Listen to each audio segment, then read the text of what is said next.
Bismillah. Assalamualaikum warahmatullahi wabarakatuh.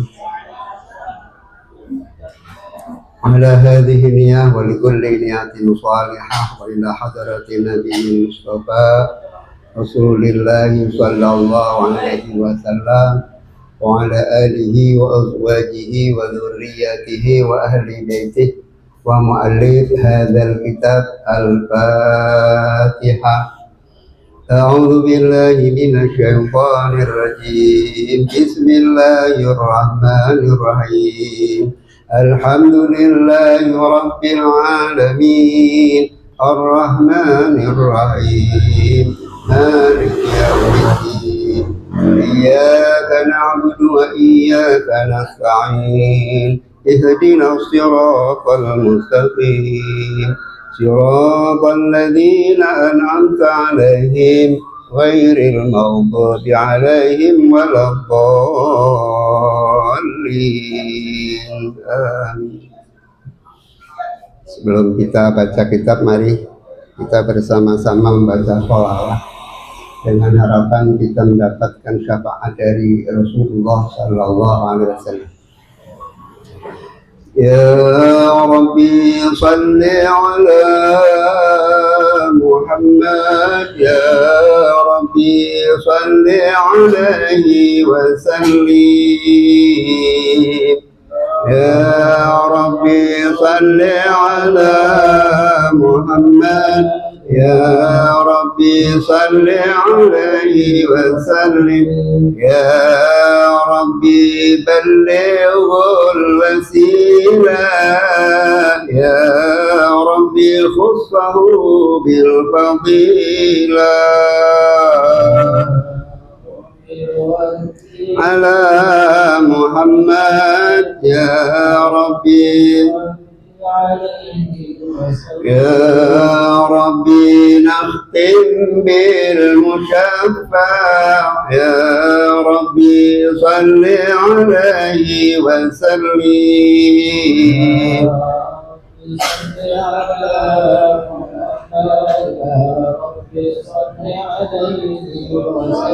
Allahumma salli wa sallim wa barik alaihi wa ala alihi wa sallam.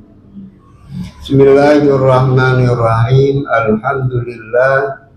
Alhamdulillahilladzi ja'ala al-ilma arba'a sifatil kamaliyah.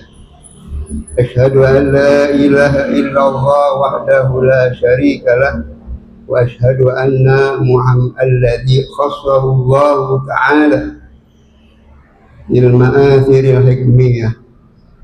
Asyhadu anna Muhammadan abduhu wa rasuluh alladzi khassahu Allah ta'ala bi jami'i kamalatil ubudiyyah.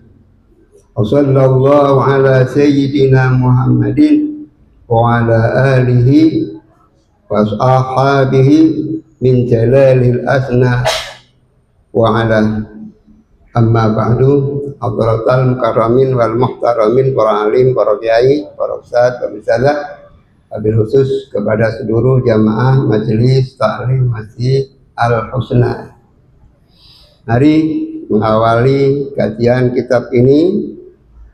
Kita awali dengan memanjatkan puja dan puji serta syukur kita kepada Allah Subhanahu wa ta'ala atas segala limpahan nikmat, limpahan rahmat serta limpahan sehat. Alhamdulillah, pada malam hari ini kita masih diberi kesehatan oleh Allah Subhanahu wa ta'ala sehingga bisa melaksanakan kewajiban-kewajiban kita sebagai muslim. Kewajiban yang pertama, melaksanakan ibadah sholat fardu maghrib, dan dilanjutkan dengan kewajiban menuntut ilmu. Salawat dan salam mudah-mudahan Allah akan tetap tercurahkan kepada baginda Rasul Muhammad sallallahu alaihi wasallam. Atas perjuangan beliaulah kita dapat memeluk agama yang diridhai oleh Allah Subhanahu wa ta'ala, yakni agama Islam. Ma'asyiral hadirin jamaah yang dimuliakan oleh Allah, pada kesempatan ini saya akan membaca salah satu kitab. Nama kitabnya adalah Nawaihul Ibad. Penulis kitab ini adalah dikenal dengan Sayyidul Hijaz, Sayyidul Ulama Hijaz, penghulunya ulama Hijaz. Walaupun beliau menjadi penghulu ulama orang-orang Hijaz Arab, tetapi beliau berasal dari Indonesia. Namanya Syekh Nawawi Al-Bantani, orang Banten. Banten kalau dulu ikutnya Jawa Barat, kalau sekarang sudah menjadi provinsi sendiri, provinsi Banten. Seperti halnya Gorontalo dulu ikut Sulawesi Utara, nah sekarang sudah menjadi provinsi sendiri. Penulis kitab ini adalah seorang ulama yang berasal dari Indonesia. Beliau itu ketika orang tuanya ibadah haji, setelah beliau sudah menamatkan pendidikan pesantren di Jawa, akhirnya ikut kepada orang tuanya menunaikan ibadah haji. Waktu itu beliau masih berusia 14 tahun. Setelah menunaikan ibadah haji, orang tuanya pulang, tetapi anaknya dititipkan di salah satu pondok pesantren kalau di Indonesia. Kalau di sana di salah satu perguruan Islamiyah yang ada di Makkah. Bahkan beliau sampai wafat pun ya, meninggalnya pun beliau di sana. Tidak boleh dibawa ke Indonesia karena Raja Arab Saudi takut kalau Syekh Nawawi Al-Bantani ini nanti akan dikultuskan, takut dikultuskan, sehingga beliau tidak boleh, beliau tidak diperkenankan oleh Raja Arab Saudi pemakamannya di Indonesia. Salah satu di antara keturunan beliau sekarang masih ada. Kalau yang kelima keturunan beliau adalah yang periode yang lalu beliau menjadi wakil presiden Republik Indonesia, yaitu Kiai Ma'ruf Amin. Kiai Ma'ruf Amin. Beliau adalah keturunan penulis kitab ini. Beliau adalah keturunan penulis kitab ini yang kelima. Sekarang beliau masih sehat, ada penerusnya yaitu keturunan yang ketujuh, yaitu Ustaz Zulfa, yang menjadi wakil pengurus besar Nahdlatul Ulama, namanya Zulfa Mustafa. Zulfa Mustafa itu merupakan keturunan dari penulis kitab ini, keturunan yang ketujuh. Kalau Syekh Ma'ruf Amin, Kiai Ma'ruf Amin itu keturunan yang kelima. Karya-karya beliau menulis kitab itu banyak sekali, sampai 115 kitab yang beliau tulis, 115 kitab dalam berbahasa Arab. Berbahasa Arab, bukan menulis dalam bahasa Indonesia. Menulis bahasa Indonesia saja sulit. Seperti guru saya itu penulis buku, tapi penerjemah, bukan penulis, penerjemah dari bahasa Arab terjemahkan ke dalam Indonesia, dari bahasa Inggris terjemahkan ke dalam bahasa Indonesia. Itu saja selama beliau menulis, pokoknya tidak ada hari tanpa menulis, pokoknya dari pagi sampai malam jam 10 beliau menulis. Selama beliau masih di pondok pesantren sampai beliau wafat itu hanya berapa? Kurang lebih 15 karya beliau, karya guru saya. Namanya menurut saya Romo Kiai Ansori Umar.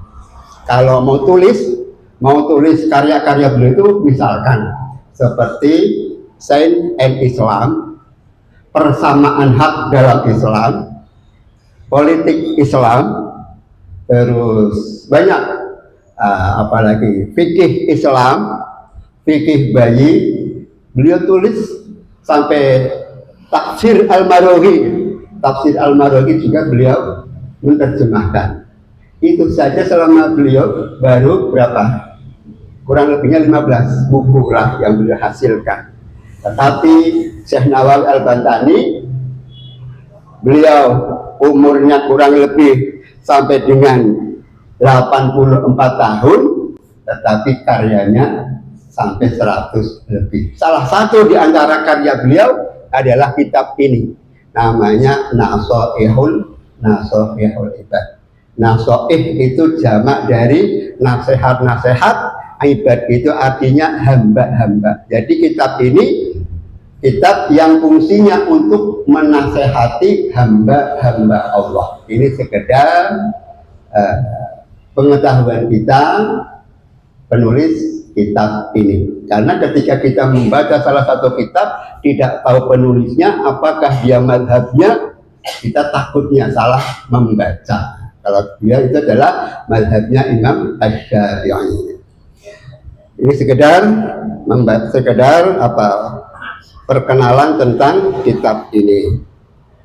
Bismillahirrahmanirrahim. Qala al-musannifu rahimahullahu ta'ala wa nafa'na bihi wa bi 'ulumihi fid dharain amin. Bismillahirrahmanirrahim. Babus sunai.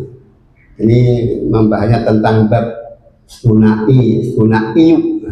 Bab yang menjelaskan tentang dua perkara yang baik, dua perkara yang tidak baik. Bukan dua-duanya Mansur S. Kalau Mansur S dua kali kau ingkari, itu kalau Mansur itu dua-duanya Mansur. Tapi ini dua-dua tentang dua kebaikan dan dua tidak kebaikan. Babus sunaiyu, bab ini menjelaskan tentang dua-dua. Wa fihi, dan di dalam kitab bab dua-dua ini salasuna mau'izatan, terdapat 30 apanya? Mau'izatan, nasihatnya. Jadi dalam bab ini ada 30 nasihat.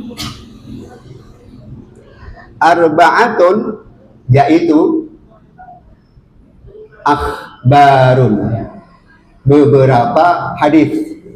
Jadi dari 30 nasihat ini hadisnya cuman 4. Hadisnya cuman 4. Jadi sisanya yang 26 itu wal baqi asarun. Sedangkan sisa dari yang 30 itu adalah asarun. Asar itu perkataannya para sahabat. Kalau akhbar itu aqwalun nabi. Akhbar ini jamak dari khobar. Khobar itu artinya dalam istilah namanya ada hadis juga istilahnya khobar. Jadi ada yang namanya hadis, ada yang namanya khobar, ada yang namanya sunnah. Jadi akhbar sama dengan sunnah, sama dengan hadis. Jadi akhbar aqwalun nabi, perkataannya para nabi. Kalau dalam ilmu mustalahul hadis itu disebutkan apa itu hadis, apa itu akhbar. Akhbar atau hadis adalah ma'udhifa ila nabi, sesuatu yang disandarkan kepada nabi. Pertama, qaulan, dalam hal kaul, ucapan. Wa fi'lan, yang kedua dalam hal perbuatan. Wa taqriran, yang ketiga dalam hal pengakuan atau persetujuan. Gitu. Jadi dalam istilah hadis itu ada tiga. Sesuatu yang disandarkan kepada Nabi, baik ucapan, perbuatan maupun pengakuan, itulah namanya sunnah atau hadis. Misalkan kalau kaulan, ya, misalkan kaulan berupa ucapan, innamal a'malu binniyah. Nah, itu berarti dalam hal kaulan, ucapannya Nabi. Sesuatu yang kita sandarkan kepada Nabi, kaulan, contohnya innamal a'malu binniyah. Itu namanya hadis. Tadi kaulan. Begitu juga fi'lan, perbuatan Nabi, ya. Seperti Nabi melakukan sholat, aqimus sholat. Nabi melakukan sholat, apakah sholat tahajud, apakah sholat sunnah-sunnah yang lain. Nah, itu namanya sunnah tapi fi'liyah, yang berdasarkan perbuatan Nabi. Jadi semua perbuatan, semua yang kita lakukan yang mengikuti kepada perbuatan Nabi, berarti kita mengikuti sunnah. Apa yang kita ucapkan sebagaimana yang diucapkan oleh Nabi, itu juga termasuk sunnah. Ada juga yang namanya takririyah. Takririyah itu satu perbuatan yang dilakukan oleh sahabat, Nabi tidak pernah melakukan, dan Nabi tidak pernah bersabda. Nabi tidak pernah bersabda, Nabi tidak pernah melakukan, tetapi mendapatkan persetujuan dari Nabi, itu juga termasuk sunnah. Tapi sunnahnya takririyah. Contohnya apa? Contohnya misalkan sahabat Bilal. Sahabat Bilal itu melaksanakan sholat ketika sudah mengambil air wudhu. Setelah mengambil air wudhu, beliau melakukan sholat sunnah. Nabi tidak pernah melakukan sebelumnya. Nabi tidak pernah melakukan, dan Nabi juga tidak pernah perintah. Tetapi ketika dilakukan oleh sahabat Bilal, Nabi tanya, akhirnya Rasulullah setuju, tidak melarang. Nah, itulah yang namanya takririyah. Ada berdasarkan pengakuan dari Nabi, berdasarkan persetujuan dari Nabi. Ini kalau bisa dibaca nama kitabnya Mustalahul Hadis di karangan Dr. Pohan. Itu kitab baru, ya, kitab baru, bukan kitab yang dulu-dulu, tapi sudah kalau hadis-hadis yang lalu banyak, seperti karangannya Syekh Mahfud At-Turmuzi, ya. Beliau juga menulis kitab Manhaj Zawin Nazar. Kalau Manhaj Zawin Nazar juga kitab yang membahas tentang mustalahul hadis.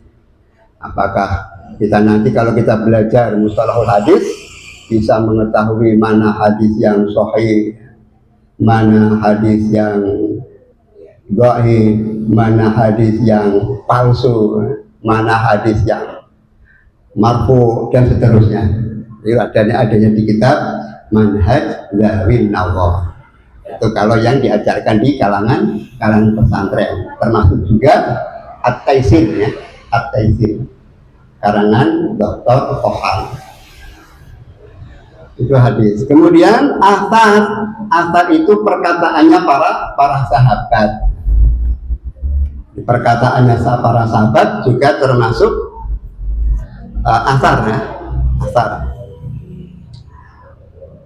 Wal baqi asarun, dan yang lainnya yaitu asar. Wa na'ni, yang aku maksud bil akhbari, dengan akhbar adalah aqwalun Nabi sallallahu alaihi wasallam, yaitu perkataannya Nabi sallallahu alaihi wasallam. Wabil akhbari, dan yang dimaksud dengan akhbar adalah aqwalus sahabati wa tabi'in, itu perkataannya para sahabat, termasuk juga perkataannya para tabi'in. Aminhu, maka di antara dari 4 hadis itu al-maqalatul ula, ini makalah yang pertama, makalah yang jumlahnya ada 30, ini makalah yang pertama. Al-maqalatul ula, makalah yang pertama, minal munabbihati, dari perkara-perkara yang penting, wasuna'iyati, dan perkara-perkara yang terpuji. Maruya, hadis, ruya, diriwayatkan, menggunakannya majhul, diriwayatkan anin nabi, dari Nabi sallallahu alaihi wasallam. Shalla, semoga memberi rahmat, siapa yang memberi rahmat? Allah alaihi, kepada Nabi, semoga Allah memberikan rahmat kepada Nabi. Wasallama, dan semoga Allah memberikan keselamatan kepada Nabi. Annahu, sesungguhnya Nabi qala, telah bersabda. Ini sabdanya khoslatani la syai'a afdalu minhuma al-imanu billahi wan naf'u lil muslimin. Kata Nabi, ada 2 perkara. Khoslatani itu asal kata dari khoslatun. Khoslatun itu isim nakirah. Sebenarnya isim nakirah itu tidak boleh menjadi mubtada, tetapi karena diidhofahkan dengan isim tasniyah, dhamir tasniyah, yaitu ani, khoslatani, itu namanya dhamir tasniyah. Nah, dhamir itu bagian daripada isim ma'rifah, sehingga ma'udhifa ilal ma'rifati ma'rifatun. Jadi ini bisa jadikan ma'rifah, karena ma'rifah berada di awal kalimat, maka dia layak menjadi mubtada. Jadi lafaz khoslatani itu menjadi mubtada. Khoslatani, ada 2 perkara. La syai'a, khoslatani la syai'a, ada 2 perkara, la syai'a, tidak ada sesuatu, afdalu, yang lebih utama, minhuma, daripada 2 perkara itu. Nah, jadi kebalikannya apa? Kebalikan, karena tidak ada sesuatu yang lebih utama dari 2 perkara ini, berarti perkara yang paling utama adalah 2 hal ini. Kebalikannya 2 perkara yang paling utama adalah ini. Apa? Yang pertama, al-imanu billah. Yang pertama, iman kepada Allah. Iman kepada Allah adalah sesuatu yang paling utama. Tidak ada yang lebih utama daripada iman kepada Allah. Yang kedua, wan naf'u lil muslimin, bisa memberikan manfaat kepada orang-orang Islam. Sekarang apa itu iman? Al-imanu iqrarun bil lisan, tasdiqu bil qalbi, wal a'malu bil jawarih atau bil arkan. Apa itu iman? Iman adalah iqrarun bil lisan, mengucapkan dengan lisan. Untuk membuktikan keimanannya itu harus diucapkan, sehingga ucapannya dengan kalimat syahadat. Tandanya orang yang beriman adalah manakala dia sudah mengucapkan 2 kalimat syahadat. Karena 2 kalimat syahadat ini merupakan fondasi kita. Kalau bangunan tidak ada fondasinya, pasti akan roboh. Jadi untuk menguatkan, bisa menopang kepada benda-benda yang lain, paling tidak kita harus punya fondasi yang kuat, punya tauhid yang kuat. Harus diucapkan dengan iqrarun bil lisan, diucapkan dengan lisan melalui kalimat asyhadu alla ilaha illallah wa asyhadu anna muhammadar rasulullah. Kalimatnya kalau mungkin ya, dulu sering kita dengar pada guru-guru kita, kalimat asyhadu itu saya bersaksi. Karena kalimatnya syahadah itu penyaksian. Asyhadu ya memang artinya aku bersaksi atau saya bersaksi. Allah ilaha illallah, bahwa tidak ada Tuhan yang layak disembah dengan sebenar-benarnya illallah, kecuali hanya Allah subhanahu wa ta'ala. Nah, kalau kalimatnya ini kita ditelan mentah-mentah penyaksian, berarti Allah harus kita saksikan. Yang dimaksud asyhadu adalah tayakonu, kita yakini, kita harus menyaksikan, karena Allah itu tidak nampak. Bagaimana kita bisa menyaksikan Allah? Karena Allah itu tidak nampak. Jadi maksudnya asyhadu adalah tayakonu, artinya kita meyakini, kita yakin bahwa Allah itu ada, sekalipun keberadaannya Allah itu tidak dapat kita ketahui, dilihat oleh kasat mata. Karena sesuatu yang ada itu tidak harus nampak kasat mata. Sesuatu yang ada itu tidak harus nampak. Contohnya suara ini. Suara ini yang kita dengar, kita yakin bahwa suara itu ada. Tetapi keberadaannya suara ini ada di mana? Tidak ada. Keberadaannya suara ini ada di mana? Tidak dapat kita lihat. Jadi sesuatu yang ada itu tidak harus kita melihat. Seperti adanya Allah. Adanya Allah kita harus yakini saja bahwa tanda-tandanya ada. Tanda-tandanya ada apa? Sesuatu yang dibikin, sesuatu yang dibuat, pasti ada pembuatnya. Kita tidak tahu masjid ini siapa yang membuat, tapi kita yakin bahwa masjid ini ada, dulu pernah ada orang yang membuat masjid ini, walaupun kita tidak melihat siapa yang membuat masjid ini.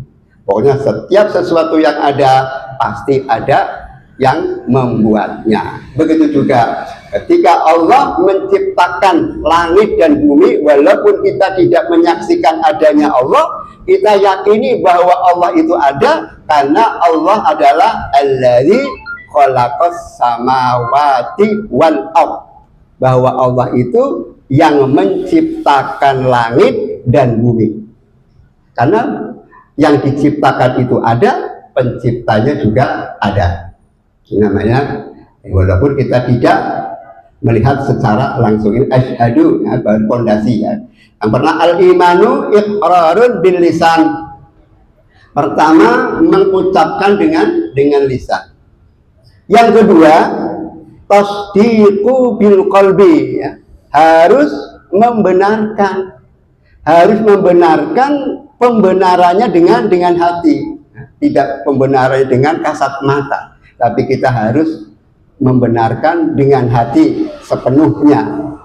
Yang terakhir, wal a'malu bil jawari, artinya penjelmaan atau manifestasi dari bukti kamu beriman kepada Allah. Mana buktinya?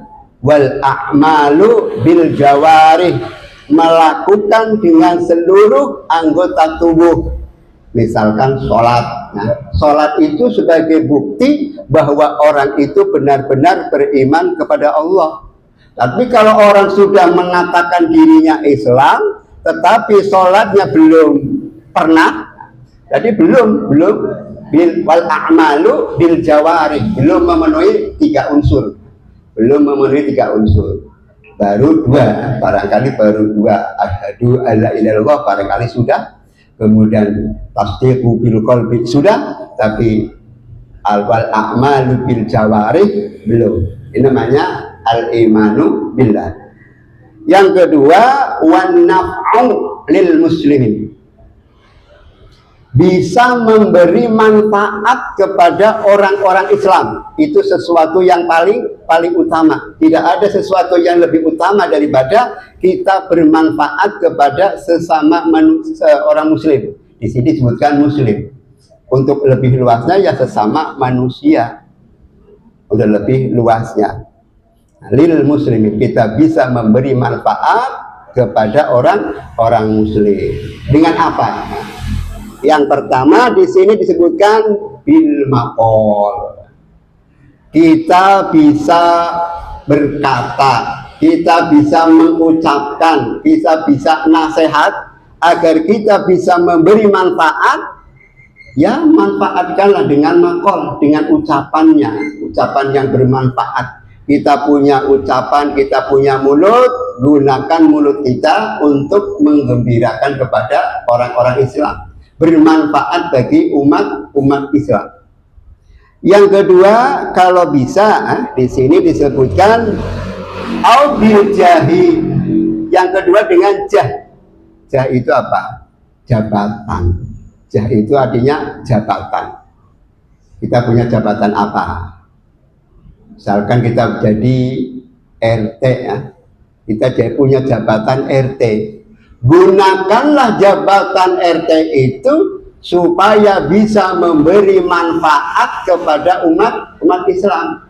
Misalkan di sekeliling kita, di RT kita, siapa sih yang belum bisa membaca Al-Quran? Siapa sih yang belum bisa membaca Al-Quran? Supaya RT ini bisa bermanfaat, ayo. Barangkali di sini ada tokoh, barangkali di sini ada ustadz yang bisa mengajari Al-Quran. Mari anak-anak di sekitar kita yang belum bisa membaca Al-Quran, mari kita kumpulkan, baru kita bentuk TPQ. Nah, itu berarti punya jabatan, tapi jabatannya bisa memberi manfaat kepada umat Islam, walaupun hanya sekelas RT, ataupun jadi pengurus masjid. Jadi pengurus masjid punya jabatan pengurus, gunakanlah jabatan itu supaya bisa memberi kepada umat Islam. Di antaranya memberikan pemahaman kepada jamaahnya tentang keislaman. Itu berarti sudah memberi manfaat. Itu namanya biljah. Atau yang lebih tinggi lagi, barangkali ada orang yang menjadi DPR. Barangkali ada di antara kita yang menjadi DPR. Wahai anggota DPR, agar kalian bisa menjadi manfaat bagi umat Islam, bikinlah satu perda, bikinlah peraturan daerah yang mewajibkan kepada anak-anak Islam ketika mau masuk ke SMP harus punya ijazah, harus punya sertifikat dari TPQ. Paling tidak harus bisa membaca Al-Quran. Jadi syarat untuk masuk ke SMP atau MTS harus punya sertifikat TPQ. Nah, nanti TPQ-nya laris, maka TPQ-nya akan ramai, maka TPQ-nya akan menjadi ramai kalau ingin bermanfaat. Nah, ini juga lagi ya. Au bil mal, atau kita bisa memberi manfaat dengan harta. Kalau kita punya harta ya manfaatkanlah dengan harta. Terakhir bil mali au baik bil maqal, bil jad, bil mal, atau bil badan, atau dengan badan. Bagi orang yang punya ilmu, ya, gunakanlah agar ilmunya itu bermanfaat bagi umat Islam. Yang kedua, bagi orang yang punya jabatan, gunakanlah jabatan itu supaya bisa bermanfaat bagi umat Islam. Bagi orang yang punya harta, gunakanlah hartanya agar bisa bermanfaat bagi umat Islam. Bagi orang yang mempunyai badan, yang punya tenaga, gunakanlah tenaganya untuk umat Islam. Karena ini semuanya adalah perjuangan. Perjuangan itu macam-macam. Tapi walaupun perjuangan itu macam-macam, tapi tujuannya hanya satu. Dalam syair disebutkan, perjuangan macam-macam jurusan, namun dari sisi tujuane. Alim pinter perjuangan ilmune, kuat rasa berjuang nganggo tenagane. Ahli politik berjuang dengan partainya, alim pintar berjuang dengan ilmunya. Di perjuangan itu macam-macam jurusannya. Bagi orang yang berjuang punya ilmu, berjuanglah melalui ilmunya. Bagi orang yang punya harta, berjuanglah melalui hartanya. Bagi orang yang menjadi politisi, berjuanglah melalui partainya. Oh, bagi orang yang punya tenaga, berjuanglah melalui tenaganya. Tidak semua orang bisa semuanya. Kita minimal bisa ambil bagian dalam memperjuangkan Islam, termasuk fasilitas ini, ada kue, ada minuman. Itu salah satu perjuangan melalui harta. Mungkin ini yang bisa saya sampaikan. Kurang lebihnya kami mohon maaf, dan apabila terdapat kesalahan kami mohon maaf yang sebesar-besarnya. Wallahul muwaffiq ila aqwamit thoriq. Assalamualaikum warahmatullahi wabarakatuh. Mohon maaf nih ada masih ada? Ya, ya, silakan yang ingin bertanya. Assalamualaikum warahmatullahi wabarakatuh. Waalaikumsalam. Di sini kami meminta penjelasan kepada Pak Kiai bagaimana bagi jelaskan tadi, mungkin penjelasan itu secara global. Jadi tentang sunnah takriyah, itu sunnah takriyah. Sini kami hanya minta penjelasan amalan yang baik yang termasuk dalam sunnah takriyah itu. Contohnya itu, karena sekarang ini kan banyak amalan-amalan yang baik yang mungkin tidak diajarkan oleh Rasulullah, tapi kita kerjakan, dan ini menjadi problema khususnya di kalangan umat Islam. Jadi di sini kami minta penjelasan kira-kira amalan yang baik yang termasuk dalam sunnah takriyah itu yang mungkin tidak diajarkan oleh Nabi. Terima kasih. Ya. Ya, nanti setelah azan ada. Lanjut lagi sekitar 10 menit ya. Masih ada apa belum? Oh, mau lanjut? Iya. Ini dulu. Bukan saja. Langsung jawab. Ini dulu satu ya. Ya. Berkaitan dengan masalah takriyah itu banyak terjadi ya. Seperti dulu ya, ketika Rasulullah SAW itu memerintahkan para sahabatnya itu berperang.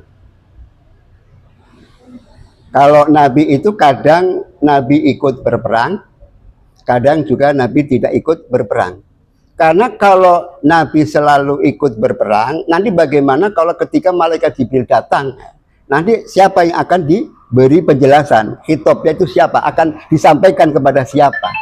Jadi kadang Nabi itu juga ikut perang, terkadang Nabi juga tidak ikut perang. Nah, suatu ketika Nabi itu tidak ikut perang. Nah, ketika tidak ikut perang, para sahabat berperang, kemudian pulang.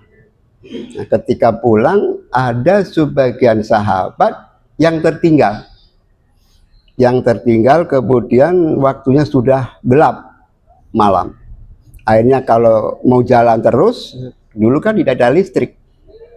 Jadi gelap. Nah, kita takutnya nanti kudanya nabrak. Ayo udah istirahat dulu. Nah, membuat di kemah, tidur di kemah. Dari pagi perang, kemudian sampai malam, tidak, karena belum makan, sehingga lapar. Nah, ketika lapar, meminta di sekeliling, meminta jatah makanan, ternyata tidak ada yang memberi makan.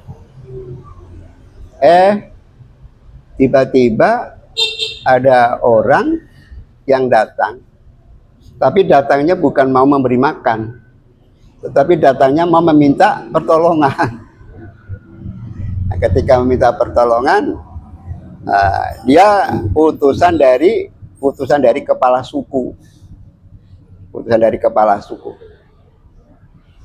menanyakan, adakah di antara kalian yang bisa mengobati kepala suku saya? Karena selama ini kepala suku saya sudah tersengat oleh kalajengking. Jadi badannya sudah membengkak.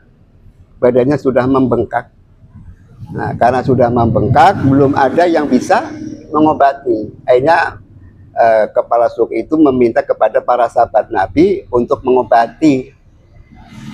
Nah, ketika mengobati, kemudian ada sebagian sahabat yang siap, insya Allah saya bisa. Insya Allah saya bisa. Nah, setelah itu diantarlah orang itu. Ketika dia antar ke kepala sukunya, kepala suku sedang berbaring, akhirnya minta, sahabat itu meminta segelas air. Kemudian segelas air itu dibacakan surah Al-Fatihah, kemudian sebagian diminum, sebagiannya dioleskan. Setelah itu selesai, pulang. Ternyata pagi-pagi utusan kepala suku itu mendatangi lagi dengan membawa 30 ekor kambing. Karena apa? Dia merasa berterima kasih, bersyukur, karena ternyata kepala sukunya sembuh. Tanda terima kasihnya dia itu. Nah, setelah itu, karena sahabat sudah diberi kambing, ada sebagian sudah kita potong saja, baru kita bikin kambing guling, bikin sate. Tapi nama sahabat yang lain tidak menerima. Jangan dulu, ini pemberian dari non muslim, ini pemberiannya dari non muslim, halal apa tidak? Pemberian dari non muslim itu halal atau tidak? Akhirnya sudah, kalau begitu coba tanya saja kepada Rasulullah. Nah, akhirnya jalan dulu menemui Rasulullah. Ternyata ditanyakan ke Rasul, ada sahabat yang menyembuhkan kepala suku. Kepala suku itu disembuhkan, alhamdulillah sembuh dengan cara membaca surah Al-Fatihah, kemudian diminum sebagiannya itu dioleskan. Nabi marah. Kamu berbuat seperti itu, pernah saya ajarkan seperti itu? Nabi kan tidak pernah mengajarkan. Nabi tidak pernah mengajarkan memberi obat dengan air, itu tidak pernah mengajarkan. Berarti apa? sesuatu yang tidak pernah dilakukan oleh Rasulullah. Rasulullah tidak pernah melakukan. Tapi karena Rasulullah dengan nada yang agak marah, akhirnya sahabat ini betul, Anda tidak pernah memerintahkan tentang pengobatan cara seperti itu. Tapi Anda pernah bersabda suratul Fatihah liman quri'at lah. Jadi surah Al-Fatihah itu tergantung bagi orang yang membaca. Tergantung niatnya untuk apa. Nah, itu kalau niatnya dijadikan obat, bisa dijadikan obat. Ini Rasulullah tidak pernah melakukan itu, tetapi Rasulullah bersabda suratul Fatihah liman quri'at lah itu. Jadi surah Al-Fatihah tergantung orang yang tergantung dibacakannya itu untuk apa. Nah, akhirnya setelah sahabat menjawab itu, oh betul, ya sudah. Kalau begitu, saya minta satu ya. Saya minta satu ya kambingnya. Tapi bukan berarti Rasulullah itu mau meminta. Tetapi tujuannya agar mereka itu yakin bahwa pemberian dari non-muslim itu diperbolehkan. Ini Rasulullah tidak pernah melakukan, tetapi dilakukan oleh sahabat. Ternyata Rasulullah menyetujui. Itu namanya takririyah. Oke. Ya. Ya, silakan. Nanti Bang mau kasih pertanyaan, jawabnya nanti saya akan. Kasih 12, 19, 12. Assalamualaikum warahmatullahi wabarakatuh. Waalaikumsalam. Yang saya hormati Bapak Pemateri, menarik sekali apa yang telah Bapak sampaikan tadi. Di sini saya dengar tadi tentang iman. Iman itu katanya tadi dia ini diikrar dan lisan, yakin hati, kemudian diamalkan dengan amal perbuatan. Fenomena yang terjadi sekarang ini, Pak Kiai, imannya luar biasa, ibadahnya luar biasa, tapi dalam pengamalan agama ini sering-sering membuat kekacauan di mana-mana. Dia sering melihat kesalahan orang lain, sehingga bukan menambah aman dalam masyarakat, tapi jadi konflik dan masalah. Ini kan bertentangan dengan iman tadi. Jadi bagaimana tanggapan Pak Kiai tentang masalah tersebut? Sekian, terima kasih. Assalamualaikum warahmatullahi wabarakatuh. Masih ada pertanyaan? Nanti dikumpulkan dulu. Setelah ini mau yes,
Iya, pertanyaan tadi ya terkait orang yang apa? Jadi kan imannya itu haruslah iqrar bil lisan, kemudian membenarkan dengan hati. Dan pertanyaan tadi itu bagaimana dengan orang yang pengamalannya? Pengamalannya bagaimana, Ustaz?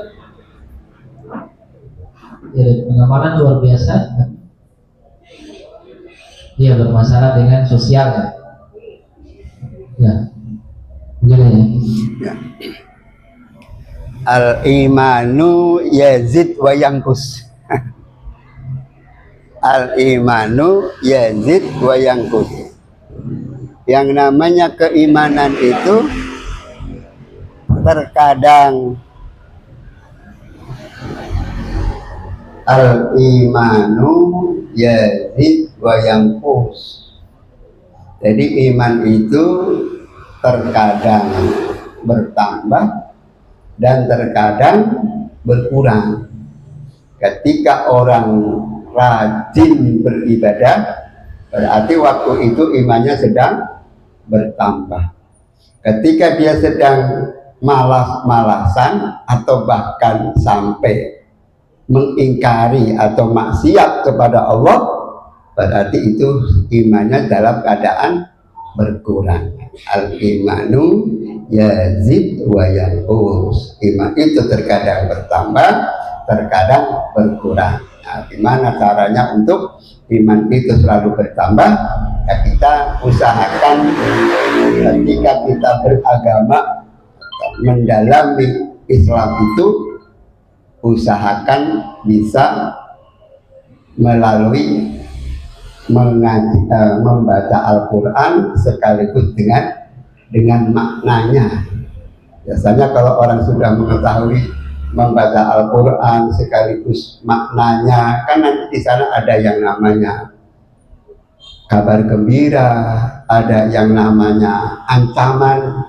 Karena Quran itu basyiron wa nadhiron. Al-Quran itu fungsinya untuk memberi kabar gembira bagi orang-orang yang beriman, bagi orang-orang yang bertakwa, dan menjadi ancaman ataupun peringatan naziron itu bagi orang-orang yang melanggar perintah Allah. Apakah itu melanggar masih dalam kategorinya iman atau sampai melanggar dalam kategori non-Islam. Na'udzubillah. Jadi kembali bahwa kenapa orang itu sudah beriman kepada Allah kok ternyata amaliyahnya tidak seperti yang ditentukan oleh Islam, oleh iman. Katanya al-imanu iqrarun bil lisan, tasdiqu bil qalbi, wal a'malu, ada yang menamakan bil arkan, ada yang wal a'malu bil jawari. Jawari itu seluruh anggota tubuh. Kita beriman, hati kita iman, mata kita iman, langkah kaki kita iman, tangan kita iman. Ketika kita iman, tangannya ikut beriman. Ketika mau menandatangani sesuatu yang bertentangan dengan aturan, pasti dia tidak akan mau menandatangani. Tetapi ketika imannya itu lepas, kadang-kadang yang melalui yang melanggar pun kadang-kadang saya oke lah, yang penting saya dapat bagian. Itu berarti keimanannya dalam kondisi yang dalam kondisi turun, ya, berkurang.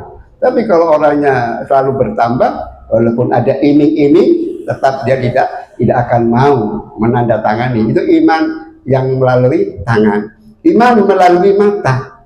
Mata kita itu digunakan agar bisa beribadah kepada Allah. Jangan kita punya mata digunakan untuk maksiat kepada Allah.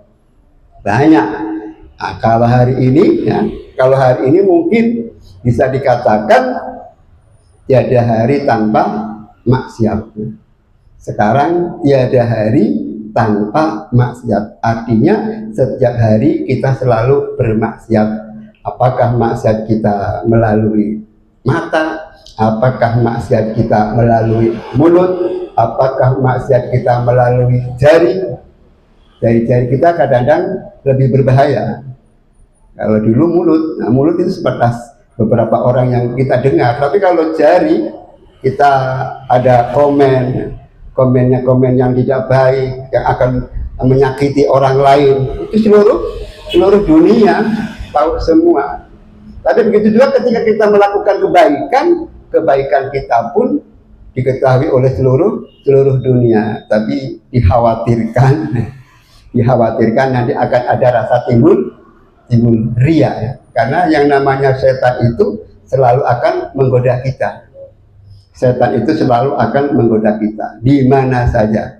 Ketika Allah menurunkan atau mengusir ya, ketika Allah mengusir kepada setan, kalau aku Nabiullah Adam bersalah, ketika disuruh perintah untuk keluar dari surga, apa yang diucapkan oleh Nabi Adam? Rabbana ya Rabbana walamna anfusana wa illam taghfir lana lanakunanna minal khasirin. Itu ketika Nabiullah Adam melanggar, tidak boleh mendekati buah khuldi. Ternyata Nabiullah Adam mendekati buah khuldi. Sanksinya apa? Suruh keluar dari surga. Akhirnya ketika disuruh keluar kan, Rabbana, wahai Tuhan kami, zalamna, kami telah berbuat zalim, anfusana, terhadap diri kami, wa illam taghfir lana, seandainya engkau tidak mengampuni kepada kami, lanakunanna minal khasirin, sungguh kami ini tergolong orang-orang yang merugi. Tapi ketika Allah mengusir kepada setan, apa kata setan? Waqala fabima aghwaytani, berbeda kalimatnya. Fabima aghwaytani la'aqudannahum summa la'atiyannahum min baini aydihim wa min khalfihim wa an syama'ilihim. Nah, kata setan bahwa karena engkau telah mengusir aku dari surga, la'aqudannahum, menggunakan kalimatnya kalimat lamut taukid. Lamut taukid itu artinya untuk penguatan, sungguh akan kami duduki kepada mereka, maksudnya anak cucu Adam. Summa la'atyanahum, tidak hanya akan kami tongkrongi, tidak akan kami duduki, summa la'atyanahum, akan kami hadang. Hadangnya dari mana? Pertama, min baini aidihim, dari arah depan, wa min khalfihim, kemudian dari arah belakang, wa an aymanihim, kemudian dari arah kiri, wa an syama'ilihim, kemudian dari arah kiri. Jadi kita ini sudah digoda oleh syaitan dari berbagai penjuru, baik dari depan, belakang, kanan, kiri. Itu la'atiyannahum min bain aydihim wa min khalfihim wa an aymanihim wa an syama'ilihim, diliputi semua. Apa yang dimaksud dengan min aydihim? Yang dimaksud dengan min aydihim itu adalah arah depan, di depan. Yang di depan itu apa? Yang di depan adalah akhirat. Yang akan kita tuju pasti adanya di depan. Yang akan kita tuju adalah akhirat. Jadi dunia kita ini hanyalah sebagai jembatannya. Akan kita tuju adalah akhirat. Tetapi karena kita digoda oleh syaitan, arah akhirat yang mestinya akan kita jadikan arah depan dibelokkan oleh setan. akhirat nanti dulu, sholatnya nanti dulu. Kamu itu di banyak pelanggan itu, belum banyak yang dilayani. Kalau kamu sholat nanti pembeli pada bubar, pembeli pada lari. Sholatnya nanti dulu ya. Nah ini apanya? Minda ini aidihim. Kita digoda dari arah depan. Akhirat yang tujuan kita adalah arah depan, karena kita digoda setan, akhirnya akhirat dijadikan arah belakang. Yang diutamakan adalah pelanggan, ataupun di kantor masih sibuk urusan pekerjaan, ataupun di pabrik, ataupun pedagang dari pagi belum ada orang beli, itu waktu ada azan ternyata banyak pembeli. Itu kan godaan, digoda mau meninggalkan dagangan atau mau melaksanakan sholat atau tetap menunggui dagangannya. Jadi mana min aidihim wa min khalfihim.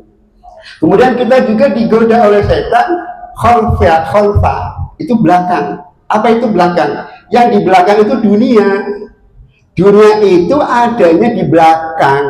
Suatu saat nanti dunia akan kita tinggalkan. Berarti di belakang. Dunia ini beradanya di belakang. Karena dunia akan berada di belakang, harusnya ditinggalkan. Tetapi karena kita digoda oleh setan, sehingga urusan dunia kadang-kadang kita kedepankan, kita dahulukan urusan dunia, urusan akhirat belakang. Itu berarti kita digoda dari arah belakang melalui dunia. Dunia yang akan kita jadikan arah belakang, justru kita jadikan arah depan. Gara-gara tidak sholat karena tujuan dunia. Nah, itu. Nah, tadi kita digoda. Kemudian aimanihim, dari arah kanan. Dari arah kanan itu artinya kebaikan. Kebaikan yang selama ini lakukan terkadang juga digoda oleh setan melalui riya, ujub. Jadi keikhlasannya itu dihilangkan. Ini satu godaan dari setan. Jika kita kadang-kadang ada ujubnya, ada riyaknya, ada takaburnya. Dan dari arah kiri. Nah, arah kiri itu adalah arah kejahatan. Nah, kalau arah kejahatan itu biasanya mau mengeluarkan uang pun mau, tapi kalau arah kejahatan. Tetapi kalau arah kanan, walaupun tidak bayar, tidak mau. Orang minum khamr berapapun harganya mau, tapi sholat gratis, pengajian gratis, ada minuman, ada snack, yang datang berapa? Nah, itu berarti arah kiri ya. Kita digoda oleh setan. Ini yang gratis, tidak ada yang hadir. Tapi kalau ketika kita datang ke konser, walaupun berjubel-jubel, tetap mau. Sehingga Pak, al jannatu khuffatun bil makari, wan naru khuffatun bil bisyahawah. Al jannatu khuffatun bil makari, wan naru khuffatun bisyahawah.